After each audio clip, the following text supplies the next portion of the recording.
You know, when you have a season like you guys had and you return all the players you guys do on both sides of the ball, some people are like, okay, well, boy, North Dakota State, okay, they're going to be okay because we saw what they could do last year, and they got a good chunk back. Now, you did graduate some pretty big horses. You know, I look at defensive side, a guy like Matt Grotzik. Yeah. You know, I know you guys are on the offensive side, but I know you saw him plenty in scrimmages and everything else.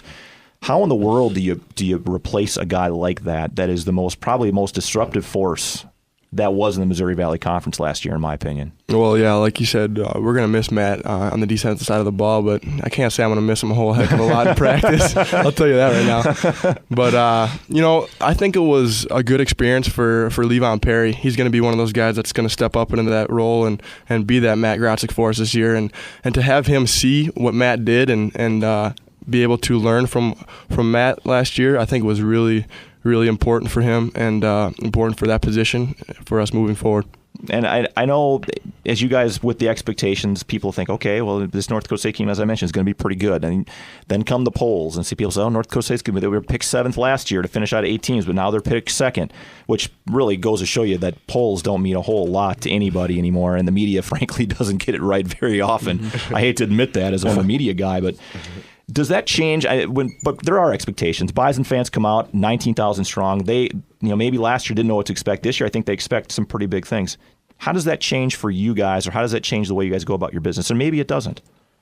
Yeah, it don't really affect us too much. I would say, like I say, we go out there and every game is, just one game at a time, basically. Mm-hmm. So we go out there, we have a game plan for that one team, and that's what we're really focused on, You can't take anybody lightly, and you can see that, as far as like the playoff run that we had. We barely got in, and we don't know if they took us lightly or not, but, you've seen the success that we did have. So you can't take anybody lightly, especially in this conference. Mm-hmm. This conference is tough, and, it was several of us was tied, in the conference. And we happen to get in. So that's the things you got to look at, and just knowing that even with the teams that was at the bottom of the conference, it wasn't an easy game with them as well. Yeah. So you got to go out there and play every game, hard and, expect the best from every team. And I think that's why that's why we had so much success in the playoffs, is just having a tough conference like we did have. Yeah. And just having to prepare for every team.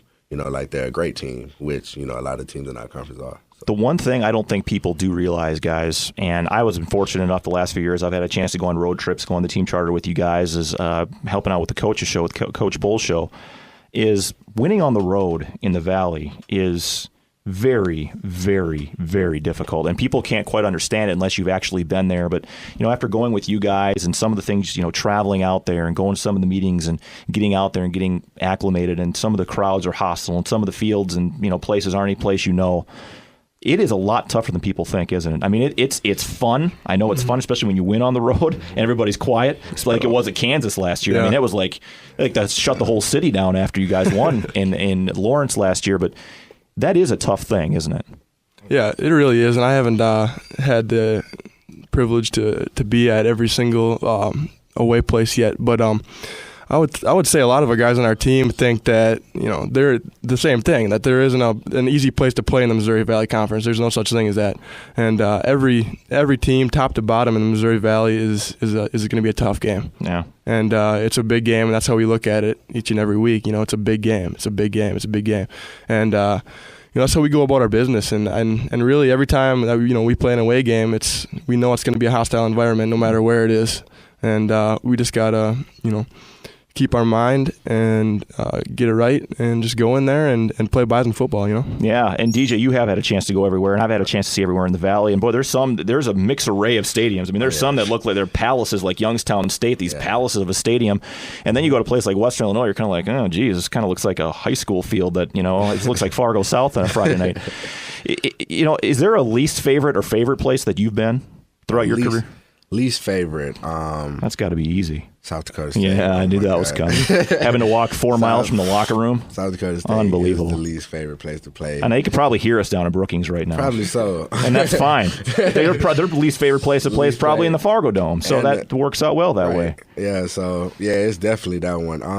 The best place to play, I kind of like Illinois State environment. Yeah. Like, they got a nice field, and it's kind of open, and they got the stands in front. I kind of like they set up. So it's pretty good there too. Youngstown is another team is kind of hostile. Yeah, they roll good there. Yeah, they fan section like right behind the benches and stuff. So it's kind of fun to play that too. And so those are my I'd say for me, man, UNI. I don't like playing at UNI. I'll tell you that right now. That dome is loud and crazy, and it is. And and the one thing about UNI, people don't realize the sideline is so close. They have like this overhang to the. It looks like it's going to decapitate somebody. I mean, you literally run into that thing. I can't believe they even allow people to play in there like that. I know. I don't. It's not very fun. Yeah. I don't. Fans are right over you. They're hovering right over you. I don't like being down there during practice or warm up. I want to get the heck out of that place. I go hide in the press box. That's what I normally do. That's a good idea.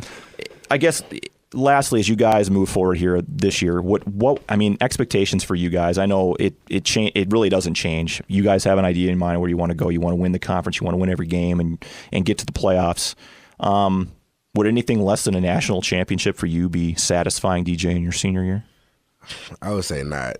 And that's what we're here for. Yeah. That's what you sign the scholarship for. The ticket to come here for is to win a national championship. And I think basically everybody on the team probably had that in mind. If not, why would you even play the game to not be the best? Yeah. So definitely that national championship is is the ultimate goal. Conference championship is more so where we're trying to go right away, is where we're looking forward to, and just winning, just more so just winning, I can't put it in any other words, just win, if you win, you're gonna go wherever it takes you, as far as it takes you, you win, you get to the playoffs, you win the playoffs, you win that championship, so just winning, not taking any team lightly, first two teams we don't know a lot about, other people. Don't know a lot about them, so we can't take them lightly. Yeah. We got to go out there and win, so at the end of the day, just win games. I know that they hate talk. I know players and I know coaches hate talking about games that are still ahead of the first. So I know you guys got the opener and you got the game after the opener both at home. But at the same time, there's a game September 24th that everybody in this community just goes absolutely wild for. And I'm like bat wild for. The TCF Bank Stadium. Still got to be pretty cool. I mean, that's got to just be a cool thing to know that you get a chance to play a team that frankly, people around here, that's going to make everybody go wild in this community. It has every other year. Yeah, it's big, especially for me being a freshman. When I redshirted my freshman year, I was able to go down to the Dome when we beat Minnesota. Mm-hmm. And that was big just to see it, and just see all the support and all the fans and just to see us come away with it and, everything that had to do with that game. It was just huge, and just being a freshman, like I didn't actually play. So now having the chance to play that game again, and it's going to be big. And, they have the new stadium. So it's going to be a lot of fun, and that's like you say, that's doesn't matter for anything really when it comes right down to it. Right, it's like you say, it's the third game. So initially when we start the season, we start those first two games, right away. St. Francis, Louisiana. But like for a lot of us seniors and stuff who was all there, we was there, on the field watching that game, and that was big. So of course we're gonna think about it, but once the season started, that's thrown out the window until week 3. So and Brock was graduating from junior high. I think. Last question for you, Brock. You're a Wisconsin guy. Does Coach Bowl and need to make a deal with the Badgers here in the coming years before you're all said and gone? I'm sure he asked you a lot for your input when it comes to scheduling. Yeah, right. But no, I would not mind at all. But I don't think there's a chance anymore for that. That had to happen a couple years ago. But whatever team that he picks to for us to play, as far as a FBS team, let's do it. Yeah, let's do it. Let's play 'em. I'm excited. So. Guys, thanks a ton for coming today. It's good catching up with you guys again, and good luck with fall camp. Check it in tomorrow and have a healthy fall camp. I know you only got two days, which is good, and keep fresh and get ready for the big opener coming up first weekend of September. Should be a good time. Awesome, Brian. All Thanks for having guys. us. All right, guys. DJ McNorton, Brock Jensen, NDSU quarterback, running back, joining us in studio today. Thank them for their time. We'll take a quick time out and be back right after this.